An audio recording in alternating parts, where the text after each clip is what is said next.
There's this massive Christian Louboutin exhibition opening at Le Palais de Porto, correct? And I wanted to ask you to tell us how did this idea begin and how did it become this massive project, because this is massive. So how did it start in your head? Well, it started because the exhibition takes place in a place which is very dear to me, because I know it since I'm a kid. I was born and raised in the same neighborhood, so this is a big museum on the east of Paris. And on my way to my first school, I had to go. I had to pass that museum. Then I got expelled. Then I went to a second college, and then the same thing. It was on the way to this way. And then if I was not going to these colleges, I was going to the zoo, or I was going to the Bois, to the Bosco, which is nearby. So everything sort of important to me in my childhood was that museum was on the path, in the way of. So I've known the building before entering the building. I've known it physically and visually. Then I started to go inside, because it's a massive 1931 edifice, and it's very, very pretty. It's beautiful. It's not pretty. It's beautiful and actually strong architecture. So when you're a kid, it's a bit overwhelming, impressive. It's a bit too impressive, over impressive. And as a kid, I was a bit afraid to go. Then one of my sisters, who is older, told me, "You're going to love it. You have a lot of things to look at. You have all those fishes, aquariums, etc." So I started to go because of the aquariums. And then, little by little, was no longer scared to go in the building, so I would go by myself, and then started to be more adventurous and go upstairs. And upstairs, it used to be called, at that time, the Museum of African and Oceanic Art. It was still known as the Museum of the French Colonies, le Musée des Colonies. So the classical name still, which was remaining, was the Musée des Colonies, the Museum of Colonies. But as French no longer had colonies, it was debaptized and rebaptized Museum of African and Oceanic Art. So there was all this collection, Oceanic collections and African collections. So as a kid, I had never traveled outside France, so it was my first entry to different worlds, different cultures, through objects, sculptures, different type of object, but also cloth, jewelry. You had so many things, big totems, masks, a lot of things were there. And so it's really a place which is very dear to me since a very early age.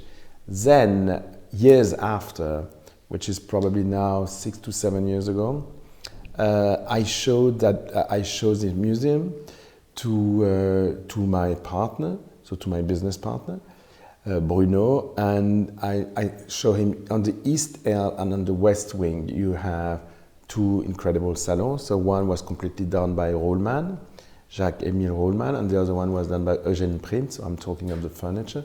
And as he's an auctioneer, he's always been interested in furniture, so I told him, this is this one, and I say, as a kid, I used to love to look at this one, because you have those massive doors with big teeth, but huge teeth of facochère, almost small elephant defense. I don't know how you say. But, is it to knock on the door or something? It's handles. Okay, handles. It's handles. So I say, as a kid, I was fascinated by those huge handles. And I pointed at them, and then there was only one left. And he said, well, I think it's time now that someone is helping them restoring, because it falls into pieces, which is true. So it needed restoration, which we did. So we actually helped that building to be fully restored, all the facade and the two main wings. And so because of that, we started to have a bit of a relationship with the people working in that building, and the director called Hélène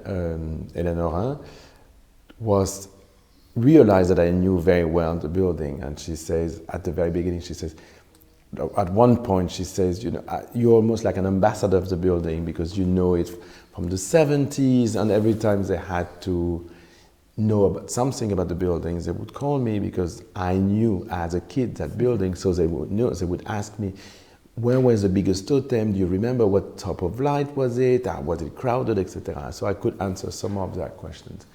And so she proposed me to do something around my eye on the building. That was actually the beginning. That was going to be an exhibition around actually the building. And then when we started to speak about it, it ended up becoming an exhibition, not around the building anymore, definitely around my work, but also I was very keen to try to share the emotion that I had as a kid from that building.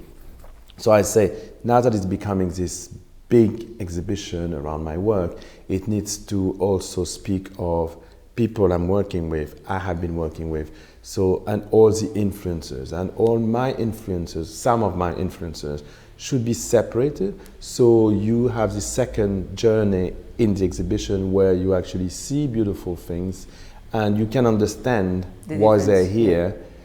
In a way, I've sort of edited the second part, but it's nothing of my work, but things that have been important to me. So if you understand why it's here in relation to me, fine. If you don't, you still have a great time. But also what I'm trying to have in that second part is to give the same feeling that I had as a kid when I was looking at those windows and interrogating myself, what is that? This is coming from Haute Volta. What is Haute Volta? Is that a volcano?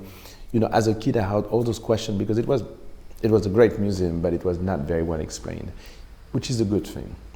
Now you can explain it. That's the part of the Musée Imaginaire, correct? Exactly, that's a part of the Musée Imaginaire. I have some technical questions, which is, when was the restoration done that you helped, and when did this conversation about the museum and doing an exhibition started, or that means how long have you been preparing this? So the restoration part started a few years back, probably 5 or 6 years back.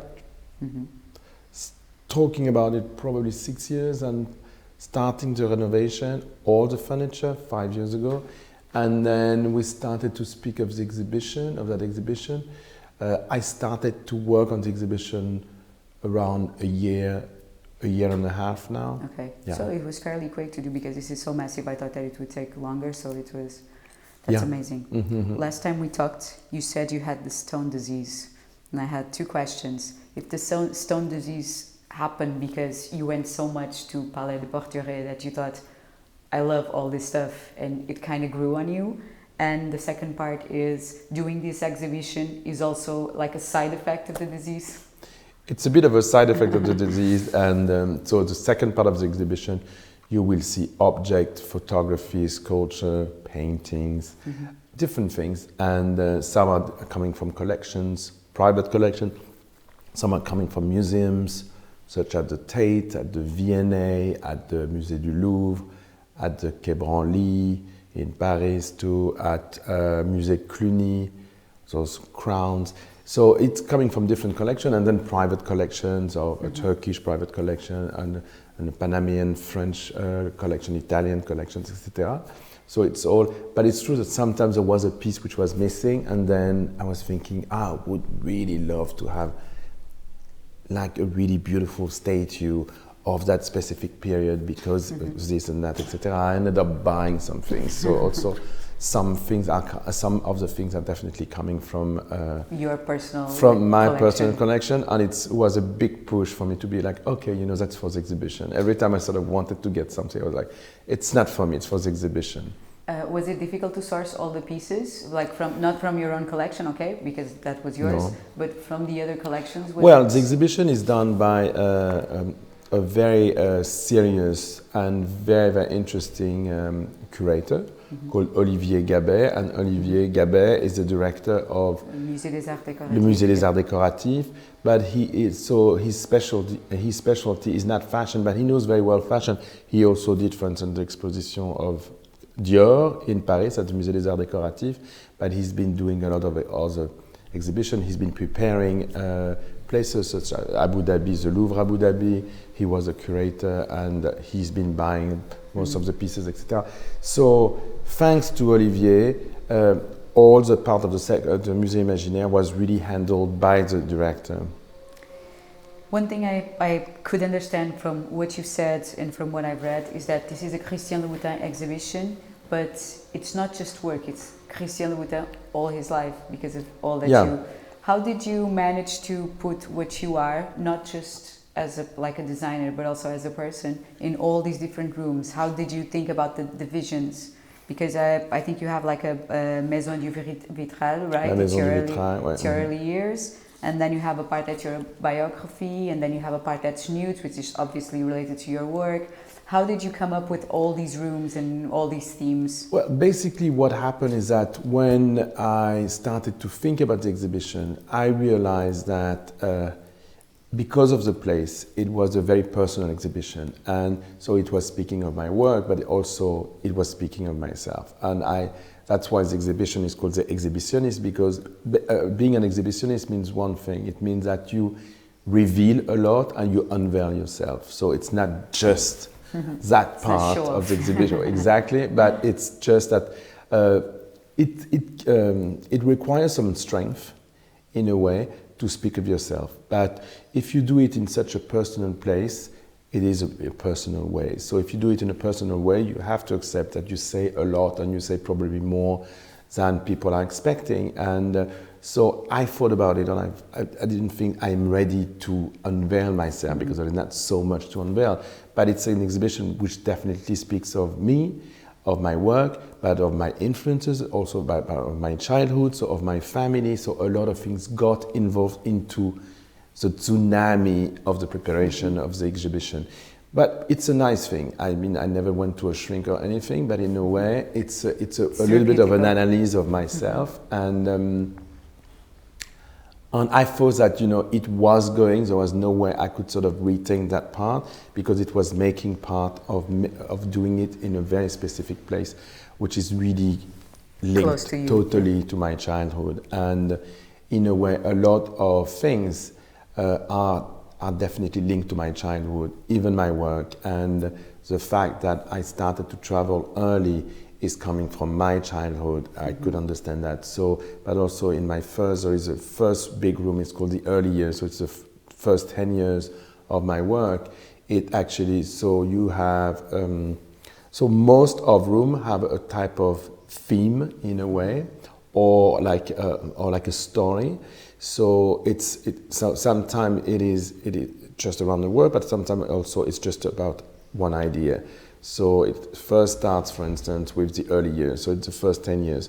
In those 10 years, I did realize that the first 10 years already my obsession, which have been the continuation of my work, which is 29 years now under my name, is the same thing. The first love that I had around, in my shoes through on why and what were my inspirations sort of behind, were always had to see with entertainers, entertainment, everything which was about traveling, everything which is around couture and small object, everything which is handicraft and artisanship. So all these themes, innovation, all these things have been there for already in the early years. Mm-hmm. So they are symbolized by vitraux. So vitrail is a stained glass. Yeah.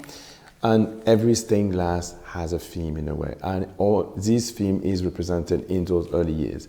So that's one thing. And then, sorry, what was the question? The question is, how did you decide each room? But you're much further away, much further on when explaining that. Yes. How did you decide all the rooms you were doing? But I can understand that it's a bit chronologically, right? So it is not chronological. The work when I started to think about the exhibition, it was before the museum asked to Olivier Gabet to become the commissaire, to become the curator. So, for instance, before the curator came, I didn't think of any chronology. Pretty much on the opposite. I thought it needed to be all mixed, and completely all mixed. And I thought that the thing that I started to do should be at the end also the biography. And so it is the curator, it's Olivier, who said no, because he has a type of historical point of view, and as he's very into object, he said something which is totally true. He says, if you start with your work almost of today, of the last years, for instance. And if you decline to your early years, you will see that, you know, you've been refining and redefining your work. So it will look very diluted and it will look old. If you do it early, people are programmed to see early work and to see it evaluating. So it's normal. So he totally convinced me. And so at the beginning, it is chronological for the early years. And then after, it stops to be chronological and things are completely mixed, completely, in fact, by themes. I wanted to ask you as well, because it's quite funny, you said that it's very hard to like expose yourself, you know, like the exhibition is called The Exhibitionist, but it's hard to analyze yourself and expose yourself, but you did it in kind of a very particular way, and you combine your travel and your love for craftsmanship, because you commission artists to represent those years for you. For instance, I know that at the Maison du Vitral, you asked for an Indian artist to do the stained glass? No, so this is a different thing. So what was important about the exhibition is that it's a celebration of my work. It's not a retrospective because I'm in the process of working. I'm not ending a process. So it's, you know, it represents the past, the present, and in a way it brings you to the future. So one thing which I'm always working on is working on with different people, artists and artisans. So I really wanted this exhibition also celebrating people that you don't necessarily know about, or you may know about as artists, but people who are very important for me and influential in my work, but also who've been working with me. So, for instance, I collaborated with David Lynch, and with David we did an exhibition which was in 2007 or 2008 in Paris. Then it traveled in Moscow at the Garage, it traveled in Hong Kong. Enfin, the first part was in Paris and it was called Fetish. So I asked David Lynch to do to photograph shoes which were really specific shoes, which was fetishist shoes. And so he said immediately, okay, he said, what are the shoes? I said, well, I have them in my head, but if you tell me you photograph them, then I will do it. So that's how we did it. So when I'm talking of collaboration, I'm not talking of a brand collaborating with another brand. It's a person collaborating with another person, which is sensibly different, as you can imagine. So, so I've been working with different artisans and different artists, such as La Maison du Vitrail. La Maison du Vitrail, they are great experts, they are maîtres verriers, so their work is really to do glasses and to design and to work on glasses. So I've been drawing these stained glasses. And so this is La Maison du Vitrail, which was completely responsible of the execution of it. Then after, then the room after, actually, I have worked with Spanish from Sevilla. For the palanquin. For the palanquin. I've been asking to this house called Villarreal, which are special, which are family. It's a family business, you know, where they've been fabricating palanquins, so in silver, and they do objects in silver. But most of them are those big palanquins that you have during the Semana Santa. Then you have a crystal shoe on top of the palanquin. Then there is a crystal shoe, which is a big sculpture, and a type of unfinished sculpture, which represents, in a way, which represent a shoe, but which also represent, in a way, future for me, because my favorite shoe is always the one that I have in mind that I haven't finished yet. And there is always something unfinished in my head that I want to achieve in order to do something else after. So it's a big sculpture of a shoe which was done in an atelier in Paris and also completely remodeled in Germany and came back. So now I'm in the process of really finishing the retouch. So it's a big crystal sculpture representing a type of unfinished shoe, but also the idea of the icon, the shoe as an icon. That's why it's protected under this silver palanquin from Spain, because I've been seeing through my journeys that now shoes have become, in a way, not only a small object of desire or even a status symbol according to, but it also has become a type of object of adoration. You know, some women just adore shoes, just like, you know, they are in fascination. Yeah. It has become really an iconic object in a way. So removing everything which is religious on that side. So I removed from the palanquin everything which was crosses, really symbols, religious symbol, but kept the aura and the energy of something that people start to adore and adorn. So around that there is this culture, this architecture by this Egyptian great young architect called Tarek Shama, who's been building a type of round neo-Aztec temple where you will have shoes displayed. So this is called the Treasury Room. And then after, so it's a succession of rooms with different, every time a type artisan, of a subject. Yeah. A subject plus artisan, because exactly most rooms, or all of the rooms, if I'm not mistaken, maybe besides the Musée Imaginaire, have some kind of contribution from like a different artisan. And so there is this artist that I've been working with who is actually also in the Treasury Room. So in the Treasury Room there is a crypt, and I've been asking to a fantastic painter, artist called Imran Qureshi, who is from Lahore, Pakistan, and he's been doing a piece in a way. So out of one shoe, he's been creating a room where the shoe is no longer an object, but a character. It's a central piece of a character, and there is a whole scene around one character, which is this shoe that he transformed into a sculpture, and which is almost alive. Complicated to explain, beautiful to look at. And that's going to happen in the Portrait, in the museum. This is happening also in the Treasury Room. Then I've been working with two incredible English artists called Whitaker and Malem, Patrick Whitaker and Patrick Malem. So Whitaker and Malem, and they are working on fiberglass and leather. So they've been doing those beautiful sensual sculptures around the idea of leather, which is the color of skins. Yeah. So different colors of exactly. So the nudes is represented by actually those big statues, those big feminine statues done by this duo, English duo. And then after the nudes, there is another room which is a take on of an artist who was a French artist, a French photographer called Pierre Molinier.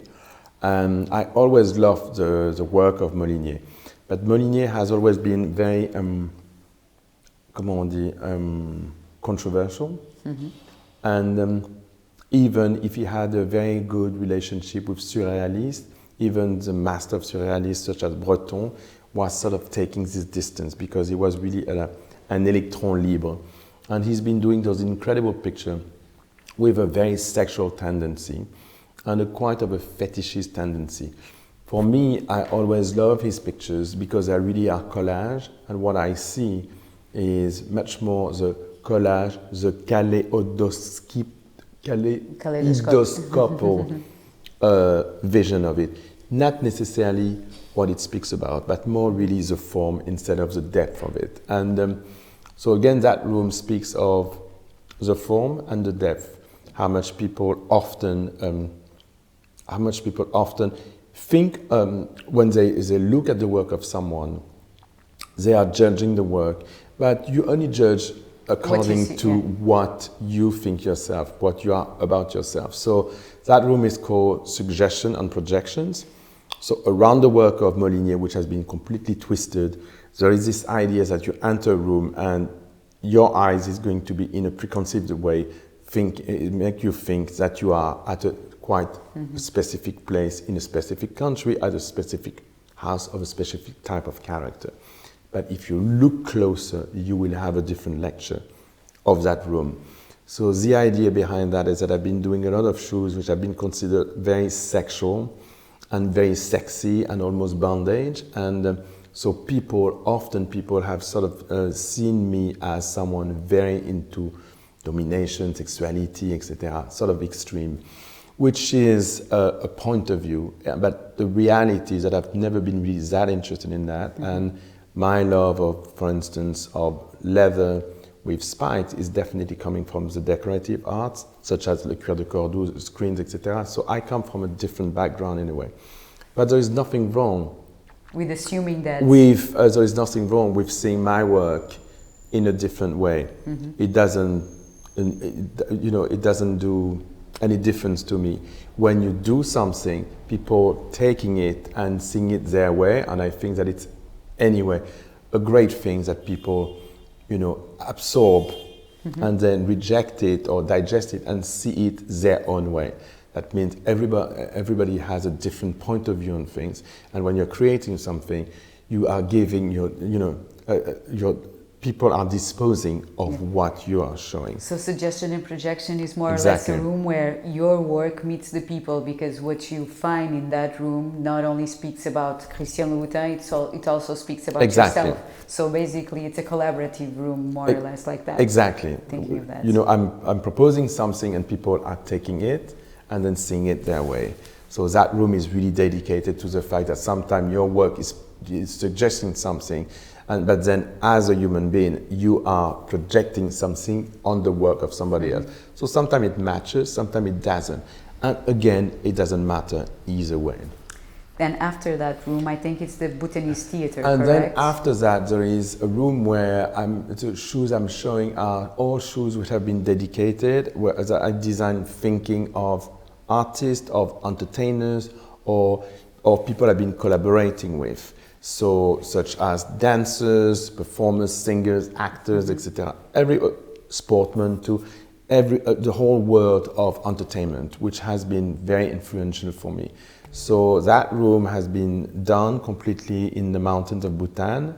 In the mountain of Bhutan, the whole country is a mountain, a chain of mountains. But in Thimphu, which is the capital of Bhutan, so we've built in Bhutan this big theater, which is like a cabaret, so almost like the Chinese cabaret that you would see, in the 30s, in some 30s movie, a Hollywood version of a Chinese cabaret, or a Macau cabaret. So it is a cabaret type of 1930s, 1940s cabaret, but Bhutanese version, with a big stage where you will see two shows which are holograms. So you look at a show, the show disappears, and then you see the shoes which have been that I've been designing, dedicated to the art of entertainment, the arts of entertainment. But you built the theater in Bhutan and then you filmed it there, and this is a projection? So or? no. We built the theater in Bhutan. And so it was big columns and brought it. So it left Bhutan, went all the way down to the mountains, arrived in Calcutta. Of course, why not? let's build this here, but then take it. Fitzcarraldo style. So it went all the way to Calcutta, and Calcutta took a boat, and the boat took all the way south to India, came back, so west coast, came back on the north, and then went to Pakistan, Karachi, etc., and then went down on the coast of Mozambique, went down again, went up to Suez Canal and arrived in Anvers. Of course, we were in France. We had strikes, so it had to be stopped. It had to be stopped in Holland, and by Holland, it took those two hugely massive strikes, and it took a week to enter Paris straight to the museum where we are building it now. I like that. It's not only related to travel; it has to travel. So it has to travel. It has to travel.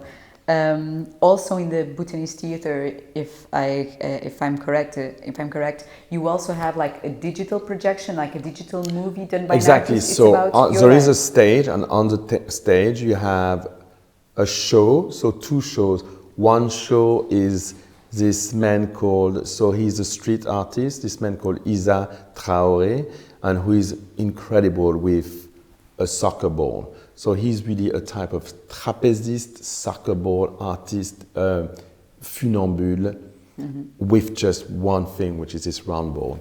And so there is his show with his friend, this soccer ball, and then it dims out and it goes to another show, which is of a friend of mine who is a burlesque artist called Dita Vantis. So Dita is performing, and it's a hologram. So it's a transformation of Dita becoming something else.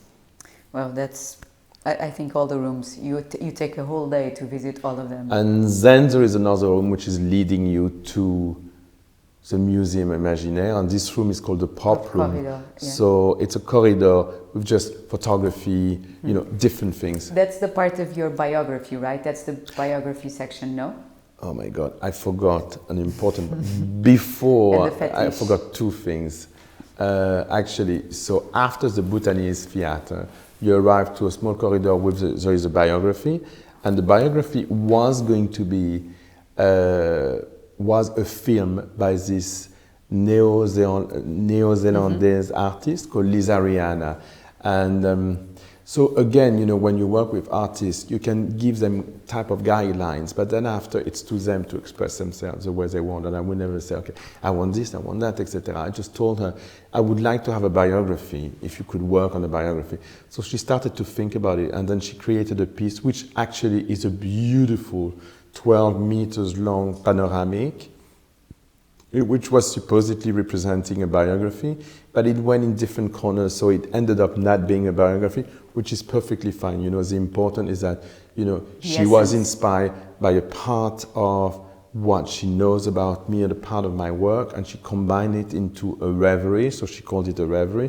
So I ended up doing a little bit more of a classical biography in a way, which leads you to the reverie, which is this piece of Lisa Rihanna, which is taking you, so it's a take on Lisa Rihanna's piece, is a take on a biography around me. So basically the movie is a result of what we just talked about, suggestion and projection. Exactly. Which is kind of amazing. That's exactly because that, everything right? just fits together. So you have the pop corridor before going to then the the museum. pop corridor is really photography, little elements, etc. And also the fact that I've been linked for a very long time now to pop culture, and also through music, through cinema, etc. There is a lot of documents, a lot of things that I've been participating to, or where my name or my work has been sort of taken on, and you know, taken on, or absorbed. Yeah. And so pop culture again is not a thing that, you know, if you think pop culture, quite easily you are going to think, you know, probably pop music, and American pop music, or even English, but pop culture is in a lot of other countries too. So when I say pop culture, it's not just pop music from England or from America. It goes much further, it goes much broader than, let's say, these two countries, or the Anglo-Saxon side of the pop culture. So it's all this corridor with where all those traveling have been taking me, or has been taking my work, and it's leading you to the fetish exhibition with David, which is starting the corridor, the vast corridor of the Museum Imaginaire. On the pop corridor, there's a lot of, it's like, how do you say, I don't want to say retrospective, but it's like a collection of what you've gathered of inspirations for you. Is that it? Like the documents, the pictures, and all of that? It's something that you find inspiring and influenced?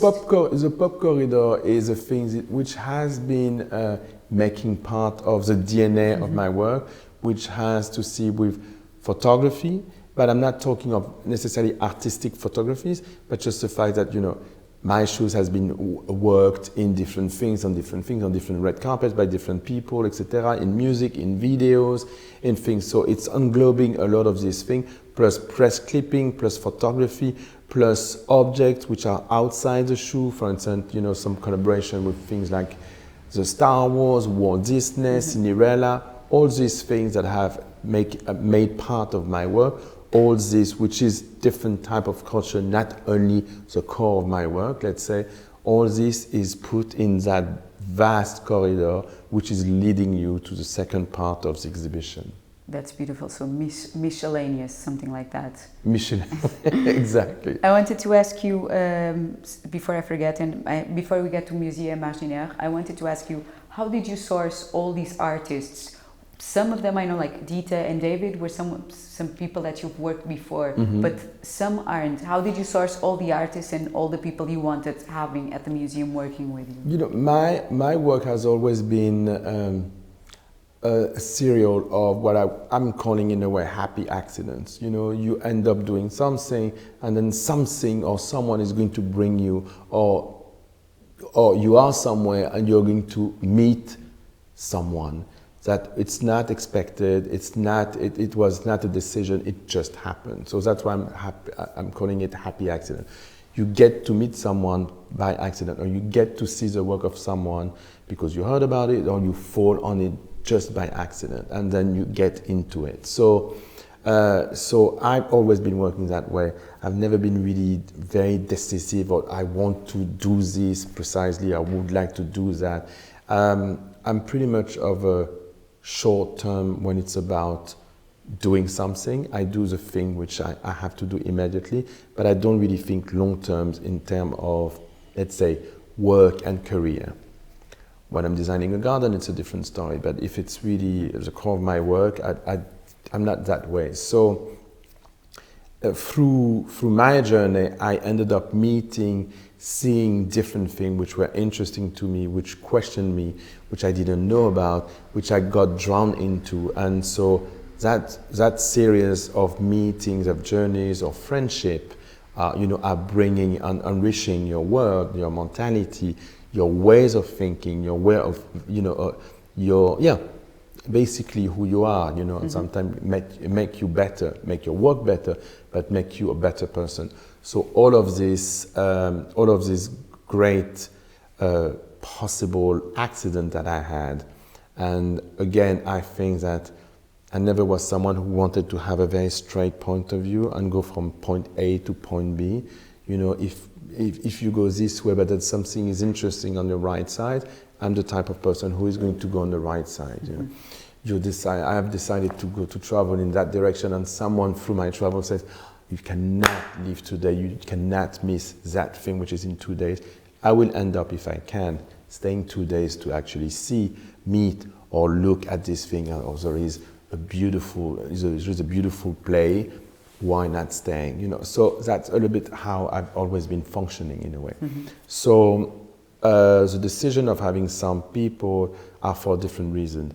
Some of the artisans I've just really loved their work, and my father was an artisan, so I was quite used as an early age to look at objects because of my father. And it's true that I didn't really give him the credit because he was a very silent man, etc. So I was sort of really much more giving the credit to my mother through how she was, how soulless she was, how happy she was. And I didn't see that a big influence also was my father. Because when people are more quiet, as a kid, you don't think that you're influenced by quiet. You're more influenced by the sun than you're influenced by the moon. But at the end, everybody knows that the moon has its effect on vegetables, on waves, etc. The moon has its effect. It's just less showy. And so as a kid, I was more on the side of the showy effect of the sun. I realized that I'm a big mix between my father, who was a moon, and my mother, who was a sun. So saying that, so everything which has to see with artisanship has been something important to me because I see that it relates me to my father. And so there are some architects, but also some great artisans that I've been working with, that I've been meeting. So when it was about building that thing, I just could not think of those people who've been important. And also artisanship for me has always been a great laboratory. You do a thing that you may not be able to repeat. It's nice to do one thing that you cannot repeat. It will bring you somewhere else anyway, and it's never a waste of time to do one thing of a kind. And so in the exhibition, there are some things which I've been able to do in my work, and multiplicate those things. And sometimes there are some pieces that I only did once, so basically things that nobody has seen, because it's almost like yes, it's a laboratory, it's a thing that I've been building, and it helped me to do something else after. But the starting point in 3 dimension, after the sketch in a way, has put me in a direction in order to do something else. So it's also that part of the process and that part of the progress that I'm showing in the exhibition. That's part of the experiment. Exactly. The part of the experiment that will lead you to a different end result, but it's part of the project as well. Exactly. But also, you know, the exhibition is, when you're working in the fashion industry, you have the feeling that everybody knows your work, and the fashion world is really a small world, which thinks that it's the biggest world in the world. I sort of have still conscious, thank God, that it's not a reality. You know, fashion world really thinks that we can live on ourselves. But if you see what is the fashion world, it's basically 2,000 to 3,000 people who have access to showrooms, who have access to shows, who have access to all these things. But you're thinking everybody's been seeing that show. No one has seen that show, you know. So this exhibition is also dedicated, I wouldn't say a behind the scene, but dedicated to people who love fashion, but who are not fashion professional, so who would like to know more about the process, who would like to see more about it, and who don't have necessarily access to all these things that when you're a fashion industry, you're thinking that everybody knows. At the end, we're just talking of not even 3,000 people. And so this exhibition is really what I would like is to do an exhibition, access. A popular exhibition with a high level of quality. Because sometimes when people are thinking it's popular, they're thinking it's a low quality thing. And I think that a lot of, you know, you can name a lot of people who've been very popular with a high quality in their work. I mean, Michael Jackson. Michael Jackson is an extremely popular person, but you do see that his music, the person was very, very specific on his music and the way he wanted to build his music. So I think that one is not against the other one.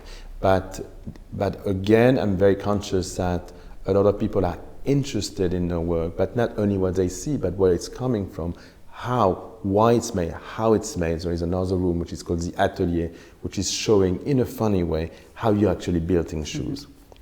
So all of this is really in that exhibition, in order to have people really seeing the world of a person. It's a little bit of an inside the brain, a little bit of a behind the scene, and very much about the world of a person, which is not only limited to the very end, a small thing, which is a shoe. How controlling were you about all the rooms that were done? I was, how controlling was I with all the rooms? It's also a thing, I realize that I'm very influential, and if someone tells me one thing, I sort of have this tendency to listen to the person. I'm being easily influenced. But I have realized a while ago too, that when it's about your work, when you're creating one thing, you have to be careful not to be too influential. Why? It's because what people do see in the work of someone is one point of view. You are subjective, you're not objective. And when your work is becoming objective, it makes part of trend, you know. Everyone sees the same thing and tell the same story again and again and again. But if you're interested if you like your work because of you or what it says about you, you have to be careful with being influenced, because especially in the world of fashion, where influence also becomes what is trendy or not. And so I've always been very careful I'm an easily influential person. You take me to a restaurant and tell me, oh, let's go there, I wanted to go there, I will go to your restaurant. That's fine for me to be influenced. But when it's about my work, when it's about what I like to do, I have decided to be not a control freak, but to be in charge. And why? Is because you deliver your point of view. And if you deliver a more general point of view, you're diluting yourself and who you are. So at the end, you're less honest to yourself. And being less honest to yourself is coming back to be less honest to other people. And so I am not a control freak, but I have controlled sort of everything with people, talking with people. But when there was a decision to be made, it's always been my decision. Within the show, within the exhibition, even though there's a lot of artists invited contributing, there are shoes of yours on display, correct? Or all of the shoes are interpretations by these no. So the exhibition is about my journey as a designer, a little bit before, during, and a bit after. After is represented by all the work that I've been doing with artists and artisans, etc. But there is definitely a lot of shoes, from my 30 years. Wait. No.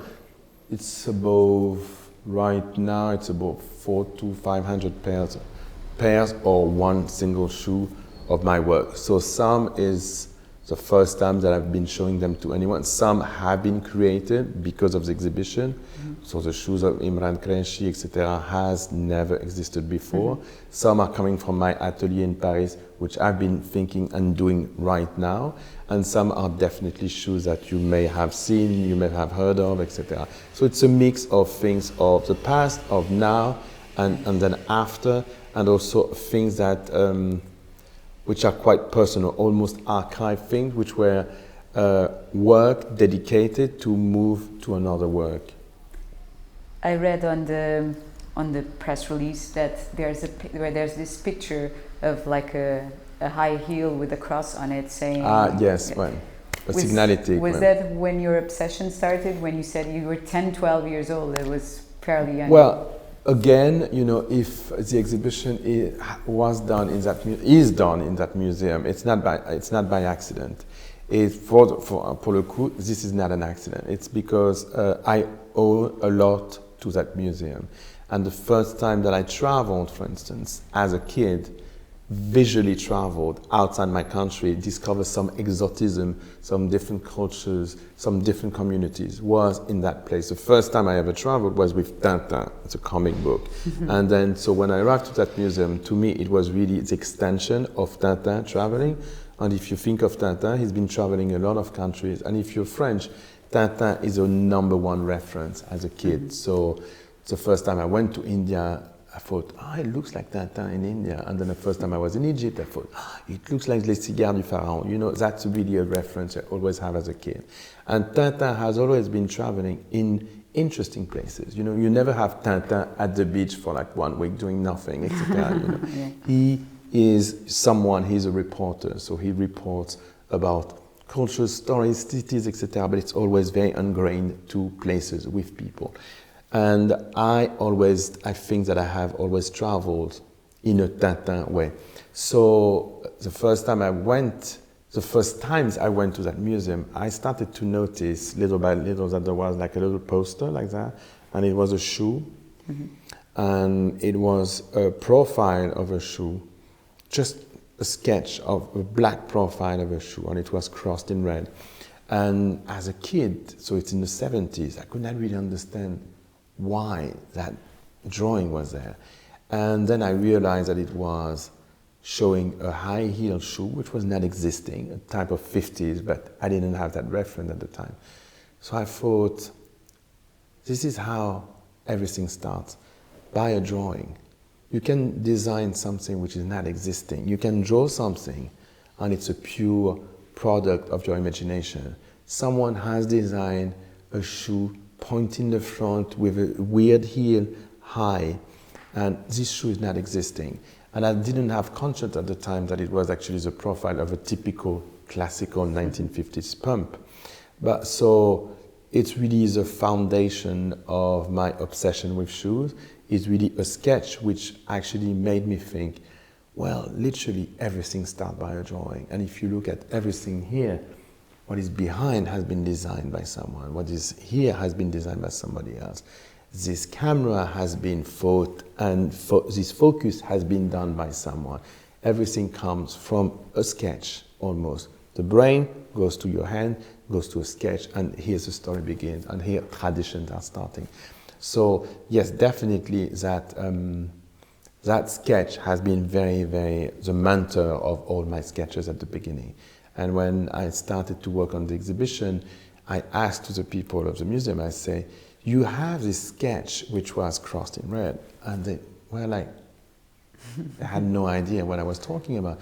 And then someone says something which is pretty obvious. They say, well, it was a signality, just like forbidden to phone, yeah. or forbidden to smoke, or forbidden to dogs or something like that. It's a signal. It's a signalétique, and so when the signalétique is changing, the graphism of the signalétique is changing, it gets removed, and it's not a thing that you keep in collections of museums.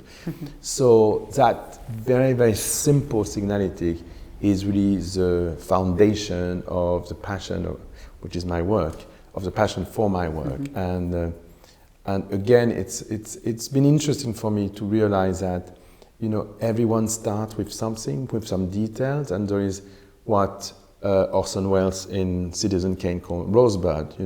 Rosebud can be un landau, I don't know, like a baby stroller for, the tycoon in Citizen Kane, and it can be just a sketch. It can be just an element, just a little bit of a souvenir, which is going to grow almost like a nuclear thing. It's going to grow and become your world, and so that's why I owe a lot to that museum, because in that museum there was this very specific drawing which made my world grow in a way. I want to talk about the book that's coming out with the exhibition, right. But before, I just wanted to go back to Musée Imaginaire, because most of the pieces done by artisans were made especially for the museum, even though there are other pieces that aren't specially made for there, or from your own collection.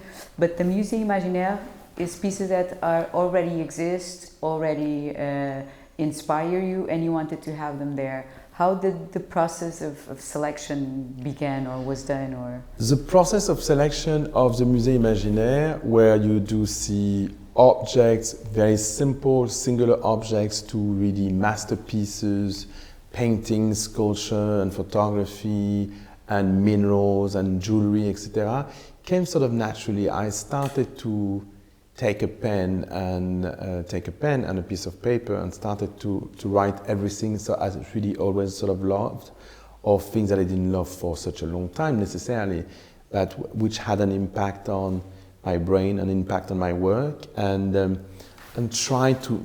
The list was very big, so try to narrow it to quite essential things, or things that would bring straight to my memories, stories immediately, and. So that was a process, and then I started to discuss it with the curator, and so things are, I think that everyone is influenced when you're designing. You're influenced by, it can be by music, it can be by performances, it can be by an object, it can be by a piece of furniture, it can be by a piece of cloth, it can be by an element in someone, it can be by fashion, whatever, and. But then you digest it, and then you recreate something with that thing in your mind. But when you go to the filter of your memories, you're designing something, where the reference can still be quite obvious or alive or present, or sometimes it gets dissolved into your own. Voilà. And so it was all this process that I was interested in. So the book of the exhibition is actually speaking of this object, which brought me to sometimes design. And this design starts by a sketch. And this sketch can stay very, very close to the design after the shoe, after the bag, after something, or can be very, very far. So there is an evolution in the first sketch that you've been doing, inspired by an object. So for the book, I kept just the first sketches, and something which is an influence for me. And so that was a whole work of the curator, of Olivier Gabet, to oversee all of that. But it also was the work of the writer who did the book, who is himself a novelist, a French novelist. Eric Renard. Okay. And Eric Renard has told me that it was for him, he wanted to have a conversation about objects, because objects often, when we were speaking, I knew Eric before, and he says whenever you speak of something, it leads very quickly to your world, to your work. So everything you can speak about will definitely end up relating to your work. So these are those moments that I want to capture, not necessarily speaking of shoes or showing shoes, because it's already something which is obvious in your work and it's very finished, but more of the primary moments from an object, from an inspiration, what comes out of that, and what is in your head, the travel which comes to your head, which end up becoming a design. So that's a book, and also the second part. But also through that, I realized that, you know, I was sometimes fighting against preconceived ideas.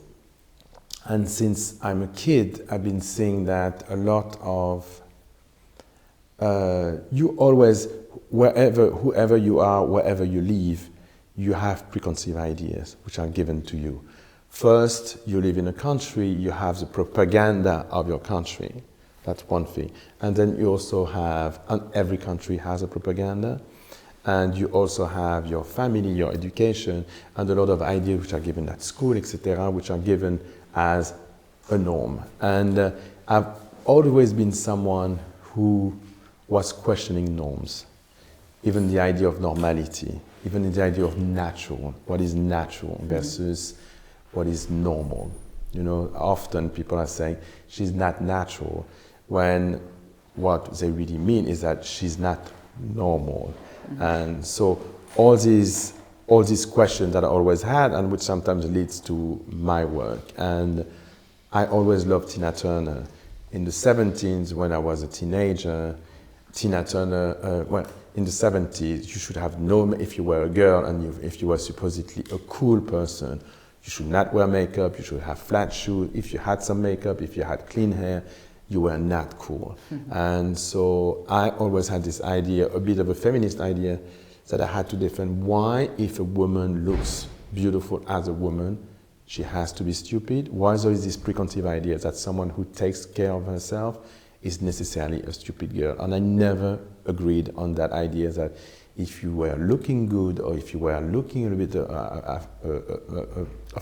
if you were liking yourself and you were, you know, taking care of your appearance, you had to be just superficial. All these things I've been fighting for, and I still fight for. So all these preconceived ideas, so it also comes in the book in a way, through my works. And so all this journey again about stories, etc., have been important in my work and have been important in the way I've been doing my work. So again, I'm a bit lost in what I'm saying. No problem. I asked about the Musée Imaginaire, which you've told, and then you went to explain a bit about the book. But I wanted to ask you, all those stories that you say are on the book, what you feel, what you think, all of that. Was it a conversation between you and Eric put it in his own words? So the book is definitely some long and big conversation with Eric, the editor of the book, the publisher of the book, but also he basically built the book through those conversations. And so he was taking the objects which are in the museum, in that second part of the exhibition, and he made me talk of this object, why I like this object, why and what was the translation of this object, if there was any translation of this object in my work. And so from sometimes a visual thing, but sometimes it became a momental. You know, I give you an example. I always loved Wedgwood. For many reasons, I always loved Wedgwood, the Wedgwood furniture. It looks like candy. You know, objects like candy, those colors, etc. But also, so we had a conversation about why I've been liking Wedgwood, and there are some sketches which are quite in reference to Wedgwood work, but also to the fact that, and then it became another conversation. The fact that, for instance, in the exhibition there will be a little medallion, of a Wedgwood medallion, which is dated 1787. So 18th century, second part of the 18th century. And so it's the second generation of the Wedgwood family, so who are doing, you know, porcelain, plates, teapots, etc., lamps, whatever, in those delicate colors, you know, directoire colors, the jasper blue, the yellow, et tout, bon, the black and white. And so when Joshua Wedgwood, second generation of the Wedgwood family, was selling to, for instance, a family a lot of objects, he would give, which has become the first pin in the history, he would give a pin. And the pin, it's a beautiful little object. It's so in every color of the Wedgwood, so jasper blue and white, and the yellow and white, etc. And the pin is a pin against for the abolition of slavery. Wow. So against slavery. And again, I was explaining to Eric that, for instance, there is this preconceived idea that if you like little object, if you like decoration, if you like, fine art, you may be in a niche, very unclosed in your thing, completely obsessed by things, but you're not looking at the rest of the world, and you're just not interested in the rest of the world. Like if you're frivolous or something. And if you're frivolous, you're just not interested in the things which are not around you, and you're almost selfish around the rest of the world. And so for me, for instance, this medallion is absolutely the proof of the opposite. This person was the most important family, building porcelain, little chinoiserie, really delicate, and at the same time, that family has been the most important family in England to fight against slavery. So that's why for me it has been conversation through object, through my work, but also sometimes it passes these borders. But so that's what Eric has developed and kept, because he says that's important to also, in your work, you always had a conversation with people, and it has been a part of your work. So that has to be put in that book too. So that's what is the book about. Eric had a lot of work, like building this book with all the conversation, like I'm going to have with this interview.